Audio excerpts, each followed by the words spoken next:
फरवरी से ही बॉर्डर पर बैठे किसान दिल्ली कूच पर अड़े हैं। आज फिर 101 किसानों के जत्थे ने दिल्ली जाने की जिद की, लेकिन सरकार पहले से तैयार थी। शंभू बॉर्डर पर बड़ा बवाल हुआ। अंत में यह मार्च टल गया, लेकिन अब किसानों ने 16 और 18 दिसंबर को बड़े आंदोलन की चेतावनी दी है। क्या एक बार फिर किसान और सरकार आमने सामने होंगे?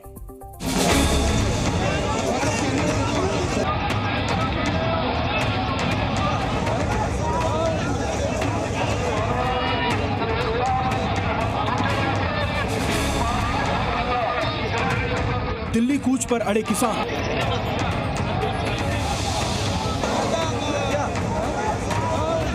शंभू बॉर्डर पर फिर तकरार।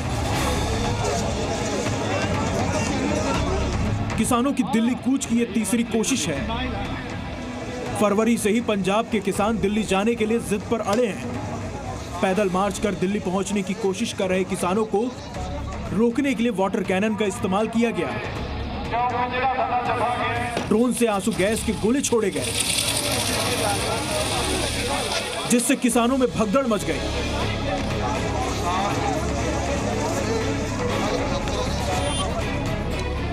करीब 17 किसान घायल हो गए हैं। बवाल को देखते हुए अंबाला और उसके आसपास के इलाकों में 17 दिसंबर तक के लिए इंटरनेट सेवा बंद कर दिया गया है। एक तरफ किसानों को बॉर्डर पर दूर रखने के लिए वाटर कैनन और टीयर गैस का इस्तेमाल किया जा रहा है, दूसरी तरफ किसानों की गाड़ियों को रोकने के लिए बॉर्डर पर फोर्स की सिक्योरिटी वॉल, सड़क पर नुकीली कील लगा रखी है।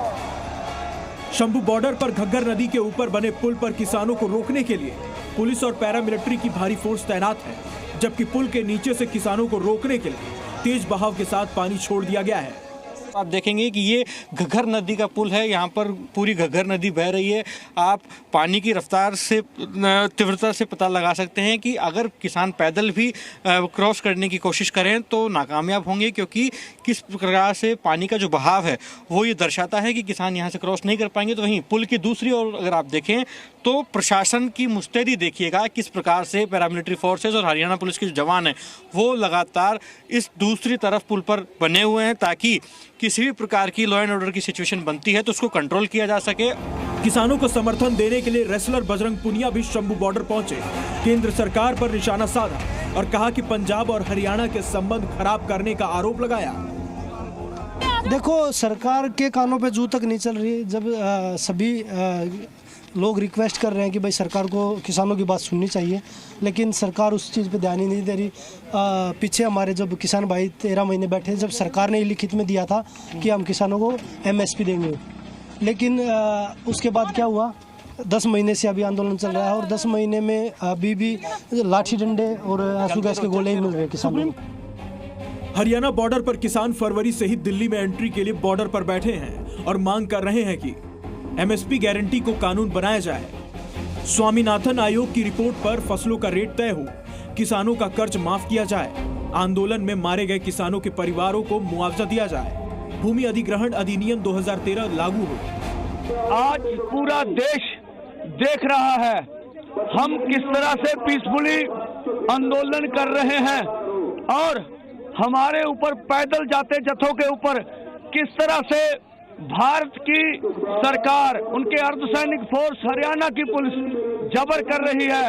आज संविधान पे चर्चा हो रही है देश की पार्लियामेंट में। मैं कहता हूं सत्ता पक्ष वालों से, विपक्ष वालों से, आप लोगों की किसान मजदूर की वोट लेकर बने हुए हैं और देश की पार्लियामेंट में क्या किसान मजदूर की बात नहीं होना चाहते? हम चाहेंगे, दोनों पक्ष बिके हुए हैं। फिलहाल बवाल के बाद 101 किसानों के जत्थे ने दिल्ली मार्च टाल दिया है और कैंप की तरफ वापस लौट गए हैं। लेकिन इसके बाद अब किसान नेता ने ऐलान किया है कि 16 दिसंबर को पंजाब के अलावा देश के बाकी राज्यों में ट्रैक्टर मार्च निकालेंगे और 18 दिसंबर को सिर्फ पंजाब में रेल जाम करेंगे। बड़े प्रदर्शन की कॉल दी है। भले ही किसान आज लौट गए हों, लेकिन आने वाले दिनों में एक बार फिर से सरकार के साथ टकराव देखने को मिल सकता है, जिसको लेकर एक तरफ सरकार किसानों को मनाने और दिल्ली में एंट्री से रोक रही है, तो वहीं दूसरी तरफ किसानों ने सरकार के खिलाफ मोर्चा खोल दिया है। शंभू बॉर्डर से लखबीर सिंह शेखावत, जी मीडिया।